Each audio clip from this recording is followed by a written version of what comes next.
How you doing? Scotty Bear back with another video. This one's kind of at nighttime, but I felt like sharing some fun stories about poker.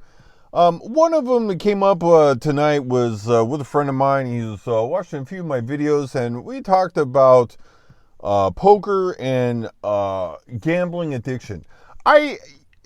Personally, I have some interesting information on this. I have gambled and played poker for a good portion of my life, even been some sort of professional poker player or professional gambler, whatever kind of way you want to look at it, and dabbled in both.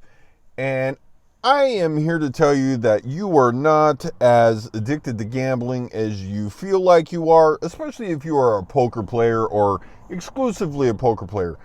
I have some mixed views on some of this. I'm hoping that I'll be able to cover it and help you feel a little bit better about maybe your poker dealings and your poker adventures. Number one, how I arrived at most of this was I have a friend that was a very successful guy, multi-millionaire. Actually, he was so rich that many times we would go out and play golf or whatever, and I mean, he would spend $1,500, $3,000 just in an afternoon, and it wasn't maybe 2 years later, he calls me and wants to borrow some money to pay his BMW payment. And I thought to myself, holy shit, is this person, what has happened to bring this person to this point? And really, this kind of goes into, kind of my theory around poker players and gamblers and whatnot.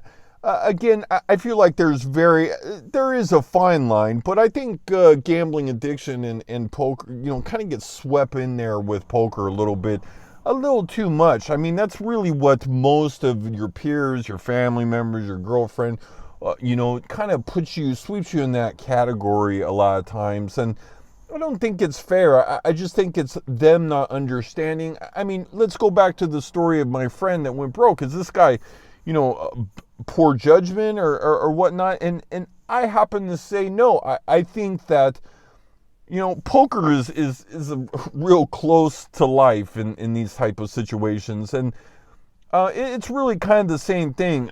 I mean, when you're up, you never feel like you're going to be down. When you're down, you never feel like you're going to be up. And, timing in life and whatnot really kind of, has a way of taking and, people interjecting information on ours and that affecting us. And, I feel like we get labeled a lot of times as gamblers, and instead of really kind of, giving the person the credence that their information or their abilities are, worthy of, playing poker. I mean, let's go back to my friend that lost several millions in investments and stuff like that, real estate. This really kind of, is he incompetent to then go back, and does he have a real estate problem? I mean, it really kind of is the same thing.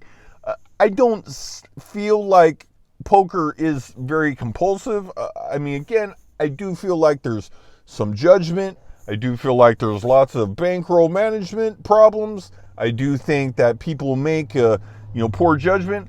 I can tell you from my experience being young and my willingness to go broke in many situations. I mean, gamble my rent money, play poker on my rent money. I mean, many things like this come about, allowed people to throw darts at me and say, oh, you're addicted to gambling, you need help. And maybe I did need help, but maybe I just needed better, judgment with using my money. And being a little older has definitely, some of that has taken over for sure, especially even now. I mean, I definitely don't even feel like wanting to really play poker or gamble. And, with that, being said, it really is something that I feel is within us. you may feel like, oh, I've lost my money. Yes, you've had, some poor judgment and stuff like that. And then, you confide in friends and your loved ones, or, maybe your support group of your family members are like not supporting your poker ventures. They'll be like, oh, you're addicted to gambling, you need gambling help. I say that most cases you do not need gambling help.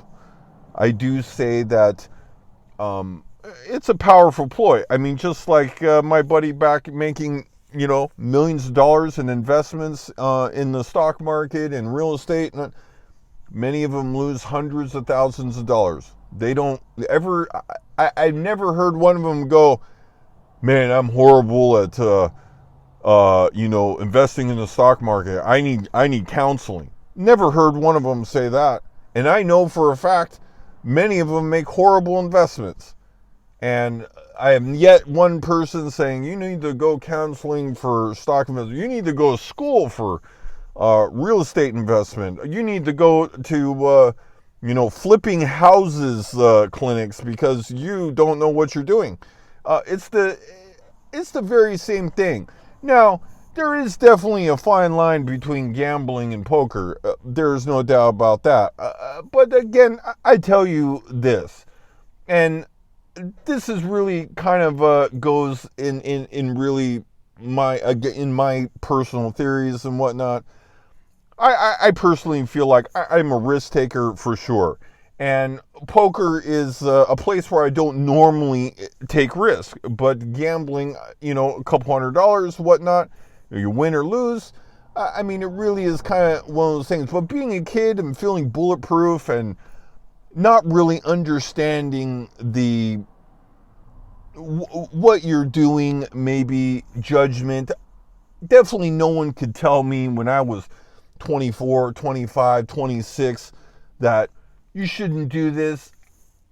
I was taken and really blowing all that off, especially when you don't have a good support mechanism. Maybe your girlfriend thinks, oh man, he gambles all his money. Maybe your mom thinks, oh man, I don't want to give him any money because he's just a gambler.